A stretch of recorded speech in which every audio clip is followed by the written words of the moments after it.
పితా పుత్ర పరిశుద్ధ ఆత్మనామమున ప్రభువునందు మిక్కిలి ప్రియమైన సహోదరి సోదరులారా, ఈనాటి ధ్యానాంశం దీపము.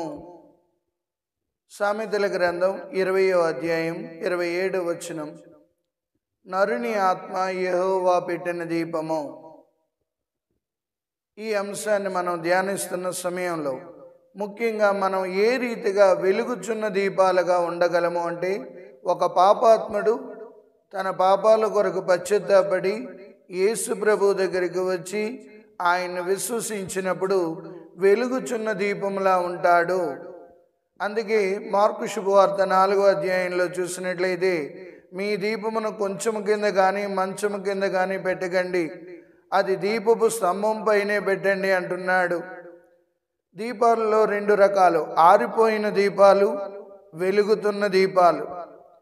ఏ రీతిగా మనం వెలుగుతున్న దీపాలుగా మారగలము అని మనం చూసినట్లయితే, ఎవరెవరైతే యేసు ప్రభుని విశ్వసించి ఆయన మార్గములో నడుస్తుంటారో వారు వెలుగుచున్న దీపాలుగా కళకళలాడుచుంటారు.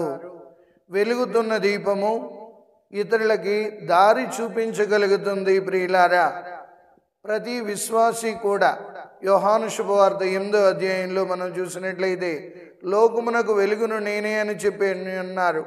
కీర్తన 119 వచనం 105లో, నీ వాక్యము నా పాదములకు దీపము, నా త్రోవకు వెలుగై ఉన్నది.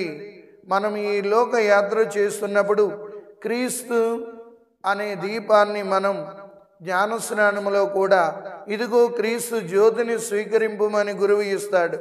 ఇచ్చినప్పుడు ఆయన ఒక మాట చెప్తాడు, తల్లిదండ్రులారా, జ్ఞాన తల్లిదండ్రులారా, ఈ దీపికను ఎల్లప్పుడూ వెలుగుచుండనిండు, మీ బిడ్డలు ప్రకాశపుత్రులుగా జీవింపవలెను అని చెబుతుంటారు.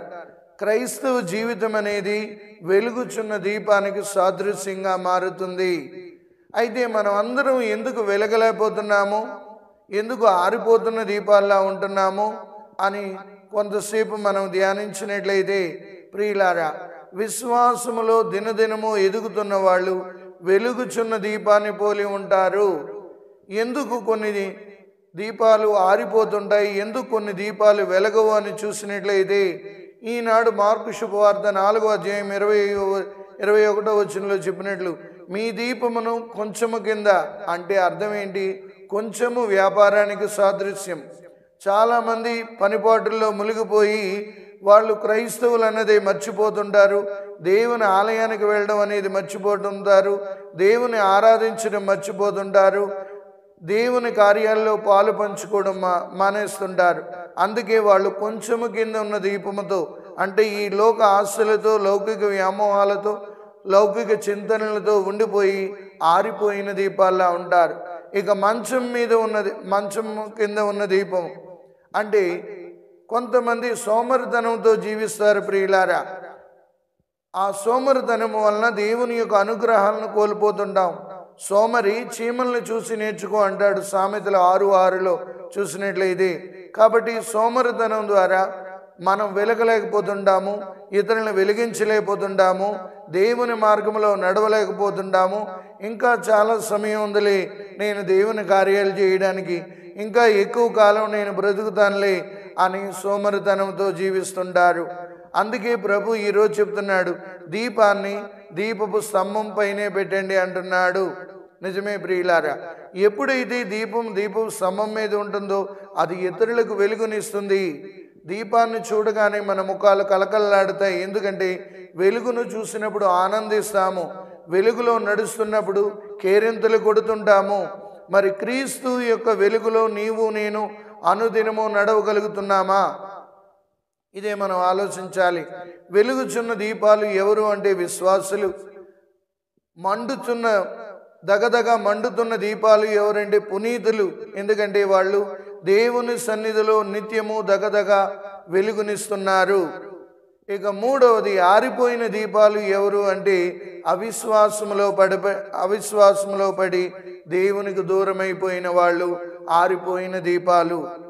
ఒక దీపం వెలగాలి అంటే ముఖ్యంగా క్రీస్తుని వెలుగులో మనం పాలు పంచుకోవాలి. అందుకే ప్రభువే చెప్పారు, లోకమునకు వెలుగును నేనే అని.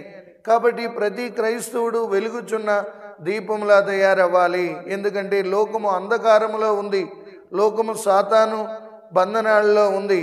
అనేక మంది సాతాను అలవాట్లకు బానిసలై జీవిస్తున్నారు.